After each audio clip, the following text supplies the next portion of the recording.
Today I'm doing a book review on the amazing Expecting Better by Emily Oster.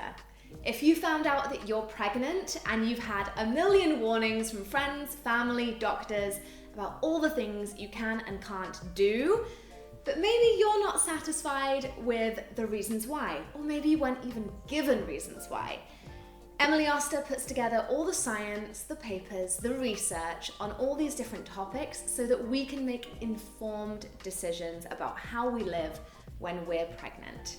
My name is Emma. I'm currently 21 weeks pregnant, and this channel is all about pregnancy as I live and experience it. And I'm also teaching prenatal yoga, so I'm uploading new prenatal classes weekly. If that sounds interesting, please do subscribe to the channel for new videos weekly. I really enjoyed this book. This is the first book that I read when I found out that I was pregnant, and honestly, it was a great one to start with. I'm going to give you a good summary of each of the different sections in this book. But still, if you really want to see the science, you need to buy the book yourself and look through it in detail. If you're happy just for a summary of what Emily Oster comes up with as her conclusions from the data, then this video will suit you just fine. The book is broken up into conception, first trimester, second trimester, third trimester, and then delivery and labor. I'm not going to go into too much detail on conception because I've already created 2 videos largely based on the facts that she presents in the book, and you can find them on my channel. One is how to get pregnant fast, and the second one is the 2-week wait. So check those videos out if you're not yet pregnant or you want to delve into those subjects. We're going to start with the first trimester. The first trimester is the meatiest section of the book because that's when you need to know all of this information. So we're going to start first with drugs. And yes, caffeine is a drug. We're going to start with caffeine. If you are used to your morning cup of coffee and you're still craving it in your first trimester, do not panic. As per the research, all research supports up to 2 cups of coffee a day, and a lot of research supports 3 or 4 cups of coffee a day. However, it's a little more ambiguous once you get above the 2 cups. What I found really interesting was the link between nausea, coffee, and miscarriage. If you have nausea, this usually comes with aversions, which usually means you don't even want to drink coffee. This was at least my experience. Coffee, no way. And there's an interesting link between nausea and miscarriage. If you have nausea, your chances of miscarriage are a little bit lower. If you're feeling no nausea in your first trimester, don't panic, and lucky you. But that is why there's a lot of confusion within the studies on coffee. Maybe the people who drank lots of coffee actually had 0 nausea, and this was all linked to higher risk of miscarriage. Alcohol. So this is probably the most controversial topic in the book because everyone hears that alcohol is an absolute no-go.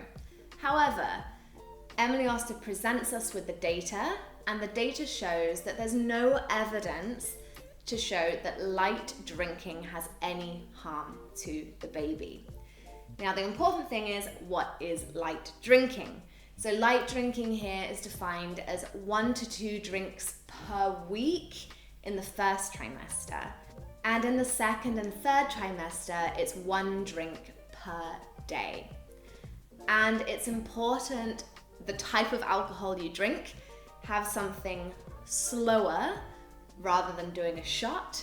And if you're looking at the 2 drinks per week in the first trimester, spread those drinks out. Next, we have tobacco.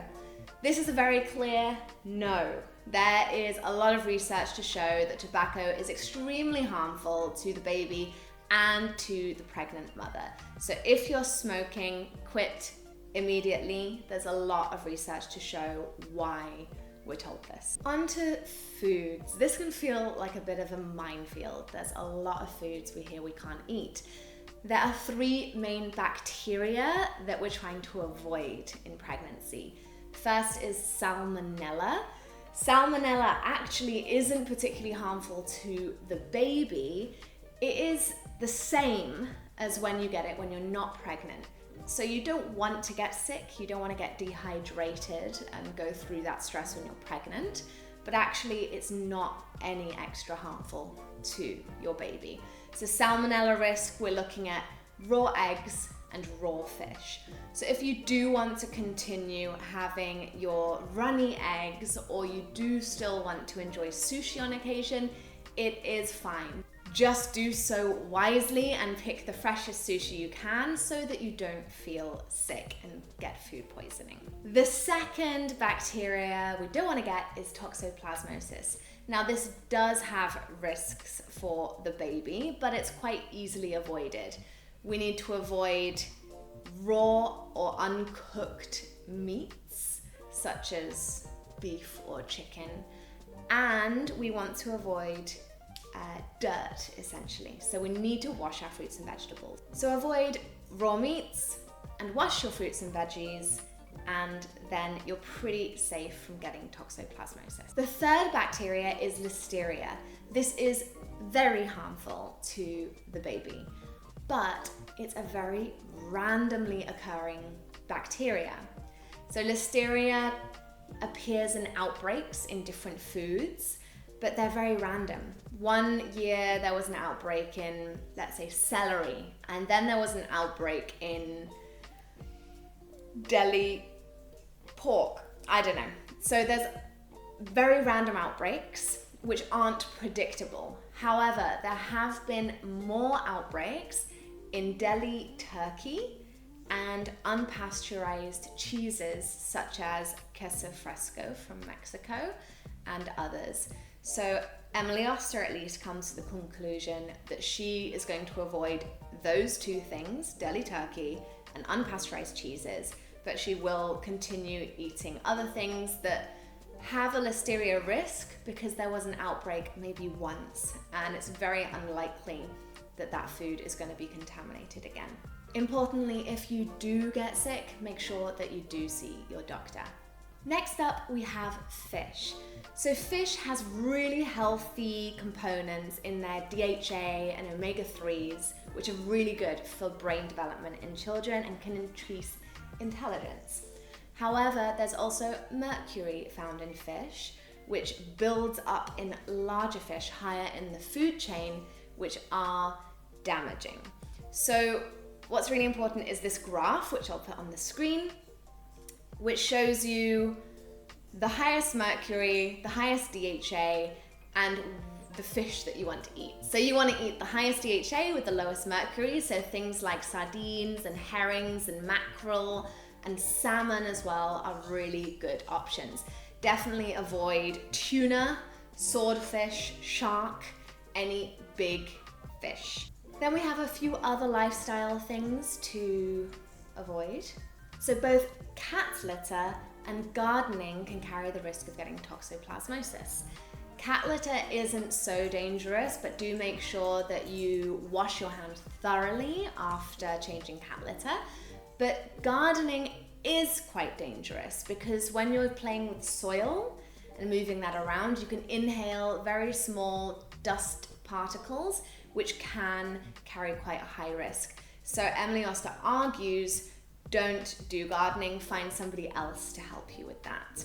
Finally, don't get overheated because things like saunas, steam rooms, and hot tubs can increase the risk of neural tube defects occurring in the first trimester, so avoid those things. So that's the list of your lifestyle do's and don'ts. Next up we have nausea, and nausea unfortunately is a big side effect of pregnancy for a lot of us. If you're suffering from nausea, do check out, I've got a video on how to survive the first trimester if you're in the thick of it right now. It was a tough one for me. What I found helpful was looking at her graph of how nausea changes week to week. It just gave me some markers of what the average was for people, like how many people reported nausea at week 12, week 14, etc. And like I touched on before, nausea is actually a good sign because you have got a lower chance of miscarriage if you do have some nausea. So I don't want you to panic if you don't have it. Like, again, enjoy because it's not fun. But if you do have it, just know that this is natural. This is what we go through, and you have a lower risk of miscarriage as a result. So the final section of the first trimester are tests. So we've got a bunch of tests that we need to do in the first trimester if you're going to do any tests at all. What I found helpful was this table of your baby's risk of Down syndrome as per your age. So that's some good initial information. Then you need to decide if you want to test and what kind of test you're going to do. They now have some amazing tests called cell-free fetal DNA or non-invasive prenatal testing, or for short, NIPT. And what they do is they take your blood, and from your blood, they can tell you with 99% accuracy whether you have a high risk or whether there's no risk. So this is incredible technology, and there's no risk to your baby at all. Plus, you can also find out the gender of your baby from this test too. Do ask your doctor about this test. Sometimes it depends where you are and what country and your medical system, but where I am, it was covered by my insurance, but it's not always necessarily the case. So do check. You may need to pay a little extra for this. Your other options are invasive testing, such as amniocentesis and CVS. These both carry some risk of miscarriage, but it's only 1 in 800. So that might seem high or low to you. You can decide. Phew, first trimester is a lot. So we're now going to move on to the second trimester. And for a lot of us, this is also where things get a little bit easier. Maybe that nausea has faded away, maybe it hasn't. Maybe you start to get some aches and pains. If that's you, check out some of my yoga videos. I've also got one made especially for second trimester. So we start off with weight gain. So once you hit the second trimester, you might start to see weight gain ramp up. Weight gain is normal and healthy for pregnancy, and it depends on your initial BMI. There are lots of really helpful calculators you can use online to see what kind of weight gain you should be expecting from your initial BMI. So check those out. What I found really important though was the data on the health of the baby as per your weight gain. So if you gain too little, there are risks to the baby. And if you gain too much, there are risks also to the baby. So you want to really hit that sweet spot of your recommended weight gain. And the research showed that there are more significant risks for a smaller baby. So if you have to veer one side or the other, it's better to gain more weight rather than too little. More than anything, don't overstress, listen to your body, and eat healthily. There are 2 diseases that are very dangerous to the baby if you contract them while you're pregnant. One of them is CMV, a type of herpes. This herpes is very, very common. If you've contracted it before in your life, and you may or may not know if you have, then if you get it again while you're pregnant, there's a very small risk for the baby. If you've never had it before, and again, you might not know this, then there's a high risk that your baby is endangered if you contract it. So either way, just be very careful. If you know somebody who has this virus, don't share food and keep a little bit of a distance. The second disease that's very dangerous is parvovirus B19, or fifth disease. So again, if you know of anyone with this virus, be extremely cautious. Next, we come on to exercise. So as you're out of that first trimester, maybe you're feeling a little bit more mobile and ready to exercise. This is one part of the book that I found difficult to stomach in some way, because she says exercise doesn't really make a difference. Exercise or don't exercise, there aren't considerable differences in the data. So take that as you will, but definitely as a yoga teacher, as someone who's quite active, I see the benefits in keeping my body strong and preparing my body for birth. However, I was happy to hear that the research on yoga is crazy. Small studies have been done, so they're not huge studies, but those small studies have shown amazing benefits of doing yoga for both pregnancy and birth. People who did prenatal yoga had around a 40% reduction in discomfort in their last weeks of pregnancy. In a study in Thailand on 74 women, prenatal yoga had a huge effect on labor and delivery. They reported lower levels of pain at several different moments throughout labor, and the group reported 2.5 hours shorter labor. So if that's not a reason to start yoga, I don't know what is, but we need bigger studies as well to confirm these smaller studies. Finally, on exercise, Kegels are extremely important. You need to be working on your pelvic floor so that you don't experience incontinence during pregnancy and after. It can be very helpful, and it shows it might also be helpful for birth itself. Last point on second trimester, you might be starting to find it harder to sleep. So if you are struggling, she goes into detail on different medications and medications. And Unisom is still safe to take during pregnancy. If that's not available or you don't have that option, do speak to your doctor for safe alternatives. Oh, and her final point, which was interesting, is there is no evidence to show that it is unsafe to sleep on your back. But you might have already found that it feels uncomfortable for you, and you might wake up in the night feeling a little numb, tingly, or dizzy. So you switch over to your side. But for baby, there is no evidence to show that sleeping on your back is harmful. On to the third trimester. So this is mostly about when will my baby come? Will it be early? Will it be late? So let's talk about preterm babies first. Babies from 22 weeks can survive, which I just found mind-blowing. They're so small and so early. So it is a low rate of survival, unfortunately, but that's still, I think, incredible. Once you hit 28 weeks, there's a 90% chance of survival, which I think is also very reassuring and amazing.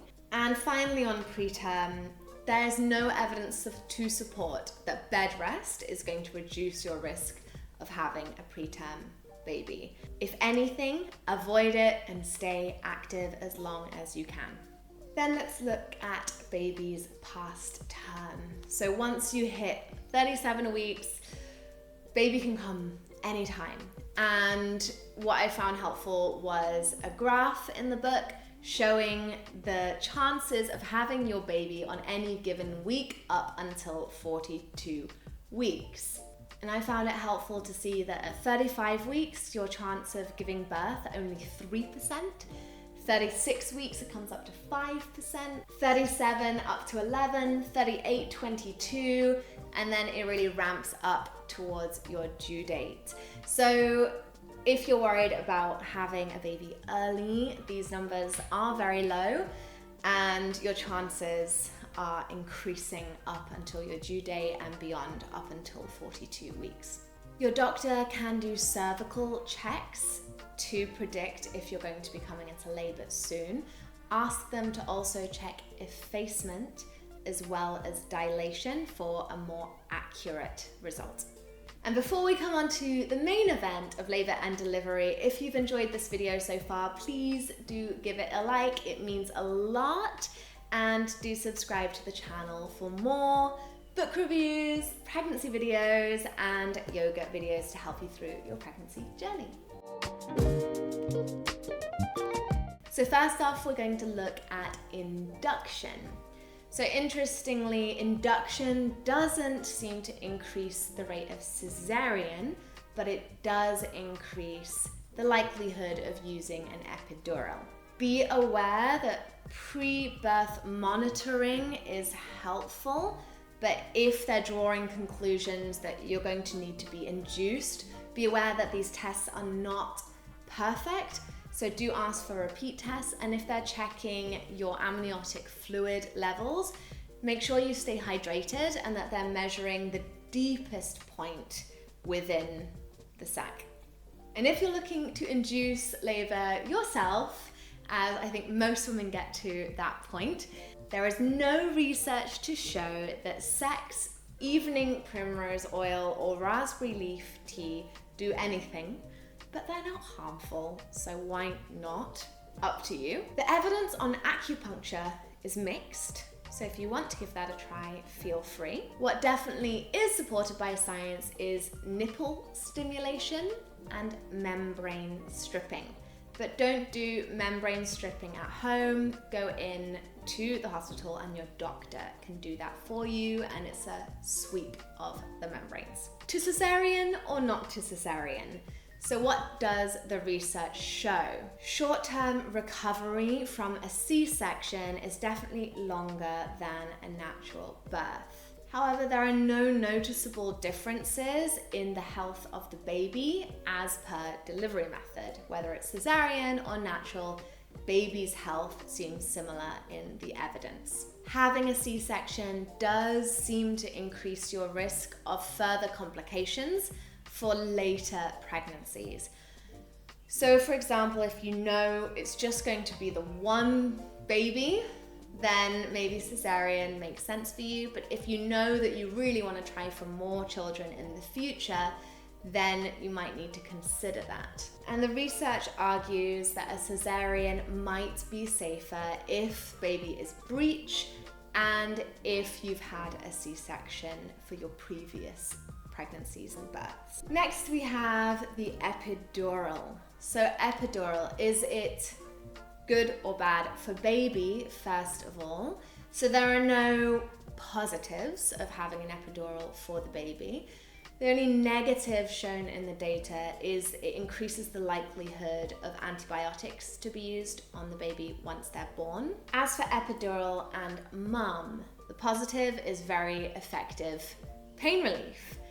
The negatives are a cascade of medical interventions and potential complications in the birth itself. There are greater use of instruments, greater use of C-sections for fetal distress, longer pushing time. There's a higher chance of baby facing up at birth, greater use of Pitocin in labor, greater chance of low maternal blood pressure. Mother is less able to walk after labor, a greater chance of needing a catheter, and a greater chance of having a fever. So there are a lot of negatives for mum there, but let's face it, quite a big pro, which is effective pain relief. If it's available, nitrous oxide can provide temporary pain relief to the mother without the complications. So now let's look what the research has to say on other aspects of birth.